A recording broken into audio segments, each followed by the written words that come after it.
வாழ்க, குருவே துணை, குரு அடி போற்றி. நான் உங்கள் வாழ்க வளமுடன் ஜோதிடர் ஸ்ரீ குரு சுந்தர வடிவேல். நீண்ட இடைவேளைக்கு பிறகு நேயர்கள் அனைவரையும் சந்திக்கிறதில் மிக்க மகிழ்ச்சி. இப்போ பார்த்தீங்கன்னாக்க இந்த தடவை நம்ம சனிப்பெயர்ச்சி பலன்கள் இப்போ வருகின்ற 29ஆம் தேதி மார்ச் 29ஆம் தேதி நடக்கக்கூடிய சனிப்பெயர்ச்சி பலன்கள் என்ன விதமான மாற்றத்தை நடத்த போகுது அப்படிங்கிறத பற்றி விரிவாக நம்ம பார்க்க இருக்கிறோம். அந்த வகையில் இந்த சனி பெயர்ச்சி பார்த்தீங்கன்னா 2.5 வருட காலங்கள் ஒரு ராசியில் இருப்பார், பயணம் பண்ணுவார். அப்போ 2.5 வருட காலங்கள் பயணம் பண்ணுறதால என்ன விதமான மாற்றங்கள் இருக்கும், அதுலேயும் பார்த்தீங்கன்னா அவர் நகர்றதுனால ஒவ்வொருத்தருக்கும் ஒவ்வொரு விதமான சனிப்பெயர்ச்சி பலன்கள் இருக்குது. அதில் பாருங்கள், 7.5 சனி காலத்தில் அது பார்த்தீங்கன்னா முதல்ல விரயச்சனி, அடுத்து பார்த்தீங்கன்னா ஜென்மச்சனி, அடுத்து பாருங்கள் அர்த்தாஷ்டமச்சனி, அடுத்து அஷ்டமச்சனி, கண்டகச்சனி அப்படின்னு பல்வேறு விதமான விஷயங்களை கொடுக்க இருக்கிறார். அதில் ஒவ்வொரு ராசிக்கும் என்ன விதமான பாதிப்புகளை கொடுக்கிறார், என்ன விதமான பலன்களை கொடுக்கிறார்.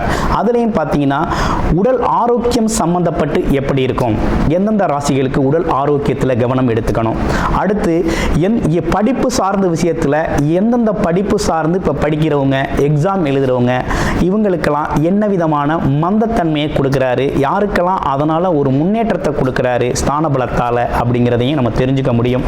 அடுத்து பொருளாதாரங்க, வேலை, வருமானம், உழைப்பு, இதெல்லாம் எப்படி இருக்கும், இந்த வருமானம் எதன் அடிப்படையில் எந்த அளவுக்கு உங்களுக்கு முன்னேற்றம் தரக்கூடிய வகையில் இருக்கும், வருமானத்தில் ஏற்படக்கூடிய பாதிப்புகள் என்ன, வேலையில் உத்தியோகத்தில் ஏற்படக்கூடிய பாதிப்புகள் என்ன அப்படிங்கிறதை பற்றி விரிவாக ஒவ்வொரு ராசிக்கும் எப்படி இருக்கும் அப்படிங்கிறத பற்றி முழுமையாக பார்க்க போகிறோம். அதில் பார்த்தீங்கன்னா குறிப்பாக படிப்பு சார்ந்த விஷயங்கள், வேலை சார்ந்த விஷயங்கள், வருமானம் சார்ந்த விஷயங்கள், தொழில் சார்ந்த விஷயங்கள், அடுத்து பார்த்தீங்கன்னா உடல் ஆரோக்கியம் சம்பந்தப்பட்ட விஷயங்கள், இவை அனைத்தும் சனி சம்பந்தப்பட்ட, அதுவும் ஆயுள் சம்பந்தப்பட்ட விஷயத்தையும் சேர்த்து முழுமையாக நம்ம இந்த விரிவாக நம்ம தெளிவாக பார்க்க போகிறோம். அந்த வகையில் இந்த வீடியோவை ஸ்கிப் பண்ணாமல் அனைத்து ராசிக்காரர்களும் விரிவாக பார்த்து தெரிஞ்சுக்கோங்க. தனுசு ராசி காலச்சக்கரத்தின் 9வது ராசியான தனுசு ராசிக்கு இந்த சனி பயிற்சியால் ஏற்படக்கூடிய மாற்றங்கள் என்ன விதமான பலன்கள் இருக்குது அப்படிங்கிறத பற்றி பார்க்கையில், தனுசு ராசி அப்படின்னாலே ஒரு இலக்கை நோக்கி செயல்படக்கூடிய ஒரு அமைப்பு உண்டு. குறிக்கோள், லட்சியம் அப்படிங்கிறத அடையிறதுக்காக பல்வேறு விதமான முயற்சிகளையும், அது மட்டும் இல்லாமல் அதை நோக்கிய பயணமும் தெளிவாக இருக்கணும், அப்போ தான் அடைய முடியும். அப்படிப்பட்ட உங்களை பொறுத்த வகையில் கர்ம காரியங்களில் அதிகம் ஈடுபடணுங்கிற அமைப்பு இருக்குது. குறிப்பாக ஈடுபட்டால் ரொம்ப நல்லது. இப்போ என்ன சனி பயிற்சியை பற்றி பார்க்க வந்திருக்கோம் இல்லையா.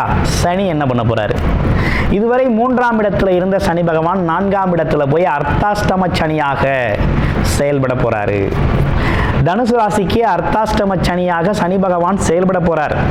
சனி பகவான் அப்படிங்கிறவர் பார்த்தீங்கன்னா நீதி நேர்மை தவறாதவர், உண்மையை உறக்க சொல்லக்கூடியவர், தொழிலுக்கு அதிபதி, தொழில்காரகர், கர்மாதிபதி, அதே நேரத்தில் ஜீவனக்காரகன்னு சொல்கிறது.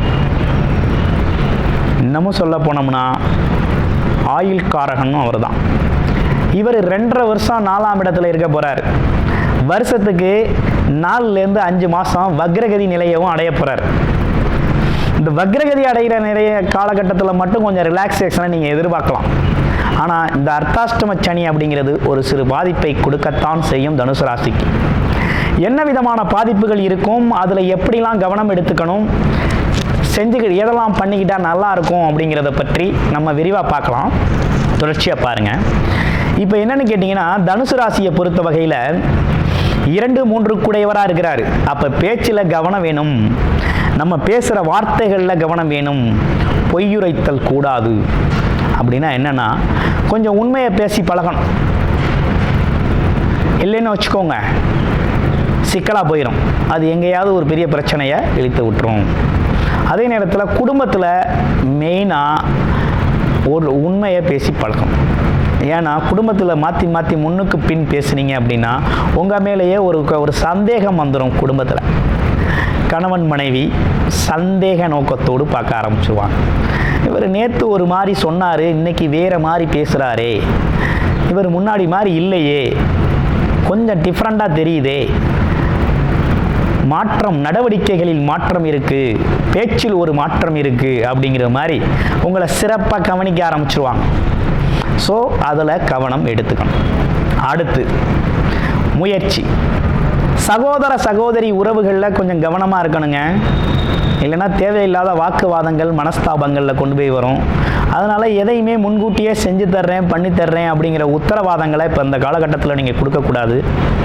அப்படி கொடுத்தீங்க அப்படின்னா என்ன நடக்கும் அப்படின்னு பார்த்தீங்கன்னா, அந்த உரிய நேரத்தில் உங்களால் செய்ய முடியாமல் போயிருச்சு அப்படின்னா மன வருத்தங்கள் அதிகரிக்கும். அதே நேரத்தில் எந்த ஒரு டாக்குமெண்டேஷன் விஷயங்கள்லையும் படித்து பார்த்து உங்களுக்கு பொருத்தமாக இருந்தால் கையெழுத்து போடுங்க. குறிப்பாக ஜாமீன் கையெழுத்துகள் போடாதீங்க. யாருக்காகவும் கடன் வாங்கி கொடுத்து மாட்டிக்காதீங்க. புது முதலீடுகள் செய்ய போகிறீங்கன்னா கவனமாக இருங்க. அடுத்து 4ஆம் இடத்தில் இருக்கக்கூடிய சனி பகவான் அர்த்தாஷ்டம சனி, இடமாற்றம் ஊர் மாற்றம் சம்பந்தப்பட்ட விஷயத்தெல்லாம் கொடுப்பார். சரி, அதெல்லாம் ஒரு பக்கம் இருக்கட்டும். இப்போ அவரே 10ஆம் பார்வையாக ராசியே பார்க்குறாரே, என்ன நடக்க போகுது அப்படின்னு பார்த்தோம்னா, குறிப்பாக மனசில் ஒரு குழப்பம் ஏற்படும். குறிப்பாக மனதில் குழப்பமான மனநிலையில் ஏற்படும். நம்ம எது செஞ்சாலும் சரியில்லைன்னு வெளியில் சொல்கிறாங்க. எதை செய்ய போனாலும் முயற்சி செய்ய போனாலும் முயற்சி தடைபடுது, முன்னேற்றம் தடைபடுது, வண்டி வாகனங்கள் பழுதடையுது, வீட்டில் பிரச்சனையாக இருக்குது. ஆமாம், எவனும் நம்மளை நம்ப மாட்டான். நமக்கு நம்ம மேலேயே நம்பிக்கை குறைபாடு ஏற்படும். இப்படிப்பட்ட விஷயங்கள்லாம் ஏற்படக்கூடிய காலகட்டம் அர்த்தாஷ்டம சனி காலகட்டம். அவசரமாக எங்கேயாவது வண்டி எடுத்துகிட்டு போவீங்க, அப்போ தான் வண்டி பிரேக்கில் நிற்கும். ஏதாவது சின்னதாக பிரச்சனை வரும், டென்ஷன் ஆகும், கோபம் வரும். இப்படிப்பட்ட விஷயங்கள்லாம் ஏற்படும். அதே போல் வீட்டில் நீங்கள் ஏதோ ஒரு விஷயத்தை செய்வீங்க, அவங்க புரிஞ்சுக்கிட்டு ஏதோ ஒரு விஷயத்தை கேட்பாங்க, திடீர்னு கோபம் வரும், மனஸ்தாபங்கள் வரும். இப்படிப்பட்ட விஷயங்கள்லாம் ஏற்படக்கூடிய விஷயங்களுக்கு அடிப்படை குடும்ப தேவைகளை கூட நிறைவேற்றுறதில் ஒரு சிரமம் ஏற்படும். சுகஸ்தானம், கணவன் மனைவி ஒற்றுமை குறைபாடு, வாக்குவாதங்கள், இப்படிப்பட்ட விஷயங்கள்லாம் வரக்கூடிய ஒரு அமைப்புகள் இருக்குது. அதுலேயும் குறிப்பாக தனுசு ராசி அன்பர்கள் வேலைத்தலங்களில் கொஞ்சம் கவனமாக இருக்கணுங்க. ஏன்னா எல்லாரும் வாங்குறாங்க அப்படின்னு சொல்லி நம்மளும் லஞ்சம் வாங்கணும் அப்படின்னு முடிவு பண்ணோம்னா உள்ளே போயிட வேண்டியதான். ஏன்னா இந்த காலகட்டத்தில் சனி பகவான் பிடிச்சி கொடுத்துருவார். ஏன்னா அவர் தர்ம கர்மாதிபதி, தர்மத்தை நிலைநாட்டக்கூடியவர், நீதி நேர்மை திறம்பட செயல்படுத்தக்கூடியவர். அதனால தான் அவர் பேர் பார்த்தீங்கன்னா, நீதி நேர்மையோட நவகிரகங்களில் அவர் பயணம் பண்ணுறதுனால நீதி தவறாதவர் சனீஸ்வரன் அப்படிங்கிற ஈஸ்வரன் பட்டம் பெற்றவராக இருக்கார். அந்த பட்டம் பெற்றவர் உங்கள் வாழ்க்கையில் எதையாவது ஒரு புது விஷய மாற்றத்தை உருவாக்கிடுவார். அதனால் கூடுமானவரையும் கையூட்டல், அரசு துறையாக இருந்தாலும் சரி, பிரைவேட் செக்டாரில் வேலை பார்க்குறவங்களாக இருந்தாலும் சரி, வேலைத்தலங்களில் இருக்கிறவங்க எல்லாருமே நேர்மையாக நடந்துக்கங்க. ஆமாம், லஞ்சம் வாங்காதீங்க. ஒரு வேலை வாங்கினீங்கன்னா இதுதான் உங்களை நீங்கள் சிக்கக்கூடிய காலகட்டமாக இருக்கும். ஆமாம், அது ஏதோ சூழ்ச்சிகள் இல்லை வேறு ஏதோ காரணங்கள், வேறு ஏதோ காரண காரியங்கள் வெளியில் நடக்கலாம். ஆனால் இந்த சனி பகவான் அப்படிங்கிறவரால் அது நடத்தப்பட்டிருக்கும். அதனால் இந்த அர்த்தாஷ்டம சனி அப்படிங்கிறது ரொம்ப மோசமானது. அதனால் கூடுமான வரையும் உண்மைக்கு புறம்பாக செயல்படாமல் நீதி நேர்மையோடு உங்கள் வாழ்க்கை பயணத்தை நடத்துங்க. இந்த வாழ்க்கை பயணம் ரொம்ப சிறப்பாக இருக்கும். நீதி நேர்மையோடவும் தர்ம காரியங்களில் ஈடுபடுறவங்களையும் சனி பகவான் எப்போதுமே தண்டிக்கிறது இல்லை. அதனால் அதை மனசில் வச்சுக்கிட்டு செயல்பட வேண்டியது அவசியம் தனுசு ராசி அன்பர்கள். அப்போ தனுசு ராசி அன்பர்களை பொறுத்த வகையில் இந்த காலகட்டம் ரொம்ப கவனமாக செயல்பட வேண்டிய காலகட்டமாக இருக்குது. அதே போல் வியாபாரத்தில் தொழிலில் இருக்கிறவங்க பார்த்தீங்கன்னா, வியாபார தலங்கள்லையும் தொழில் தலங்கள்லையும் அதிக ஆசைப்பட்டு எதையும் செஞ்சிடாதீங்க. உங்களோட லாபம் நோக்கம் எவ்வளவோ அவ்வளவு நியாயமாக செயல்படுங்க. ஆமாம், அதே போல் கமிஷன் தொழில்களில் இருக்கிறவங்களும் சரி, மனசாட்சிக்கு உட்பட்டு செயல்படுதல் அப்படிங்கிறது இந்த காலகட்டம் ரொம்ப நல்லது. சிந்தித்து செயலாற்றப்பட வேண்டிய காலமாக இந்த காலம் அமைஞ்சிருக்கு தனுசு ராசி அன்பர்களுக்கு. அதுலேயும் குறிப்பாக சனி பகவான் 7ஆம் இடத்தை பார்க்குறார். கூட்டு தொழில் உங்கள் ராசிக்கு 10ஆம் இடம். அப்போ தொழில் சார்ந்த இடத்தையும் அவர் பார்வை செய்கிறார். அப்போ தொழிலை வளர்த்து விடுவார். அவரோட பார்வையால் தொழில் கொஞ்சம் மேம்படும் தான், முன்னேற்றம் அடையும் தான். ஆனால் நியாயமாக நடந்தால் உங்கள் தொழிலில் மிகப்பெரிய முன்னேற்றத்தை நீங்கள் சாதிக்கலாம். வியாபாரத்தில் நல்ல ஒரு லாபத்தை பார்க்கலாம். பொது ஜனத்தால் உங்களுக்கு ஒரு பெரிய முன்னேற்றம் ஏற்படும். அப்படிங்கிறதெல்லாம் எந்த ஒரு மாற்றமும் இல்லை. அதுவும் பதவி சில பேருக்கு தேடி வரும். இந்த காலகட்டத்தில் சில பேருக்கு பதவி தேடி வரும். பதவி உயர்வுகள் உண்டு, முன்னேற்றம் காணலாம். அப்படிங்கிற மாதிரி தொழில் வேலையில் கொஞ்சம் கவனத்தோடவும் அவேர்னஸோடவும் செயல்பட்டால் முன்னேற்றம் உயர்வு அப்படிங்கிறது உண்டு. அடுத்து பாருங்கள், உங்களுக்கு வேற என்ன நிகழ்வுகள் இருக்குது அப்படின்னா, உறுதியாக வேலை இல்லாதவங்களுக்கெல்லாம் வேலை கிடைச்சிடும். வேலையை பற்றிய கவலையே வேண்டாம் உங்களுக்கு. ஆமாம், தனுசு ராசியில் பிறந்திருக்கேன், வேலை தேடிக்கிட்டு இருக்கேன் அப்படிங்கிற பேச்சுக்கு வேலை இல்லை. சனி பயிற்சிக்கு அப்புறம் உறுதியாக வேலை கிடைக்கும்.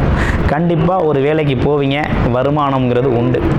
ஆனால் எங்கே போனாலும் உங்கள் திறமையை வெளிப்படுத்தணும், உண்மையாக நடந்துக்கணும் அப்படிங்கிற ஒரு அமைப்பு தான் உண்டு. அதை மட்டும் ஃபாலோ பண்ணிக்கிட்டு வாங்க. ஆமாம், வேலை மாற்றம் பற்றி யோசனையெல்லாம் அந்த காலகட்டத்தில் வரும், பண்ணிக்கோங்க, நல்லது தான். அதே நேரத்தில் உடல் ஆரோக்கியத்தில் கவனம் எடுத்துக்கங்க. அம்மாவோட உடல் ஆரோக்கியத்தில் கவனம் எடுத்துக்கங்க. ஆமாம், மற்றபடி வேறு என்ன சொல்லணும் அப்படின்னா, உணவு பழக்க வழக்கங்கள் கொஞ்சம் சரி செஞ்சுக்கங்க. ஏன்னா உணவு பழக்கம் அப்படிங்கிறது ரொம்ப முக்கியம் தனுசு ராசி அன்பர்களுக்கு. அப்போ உணவு பழக்க வழக்கத்தை சரி செஞ்சிட்டிங்க அப்படின்னா ரொம்ப சூப்பராக இருக்கும். குறிப்பாக உங்களுக்கு கடன் கிடைக்குங்க. தொழிலை டெவலப் பண்ணுறதுக்கு கடன் கிடைக்கும். தாராளமாக கடன், நீங்கள் பெரிய கடனை வாங்கலாம். தொழிலாளர்கள் கிடைப்பார்கள். ஆமாம், வியாபாரம் தொழிலை பெருக்கக்கூடிய முன்னேற்றம் அப்படிங்கிறதெல்லாம் உண்டு.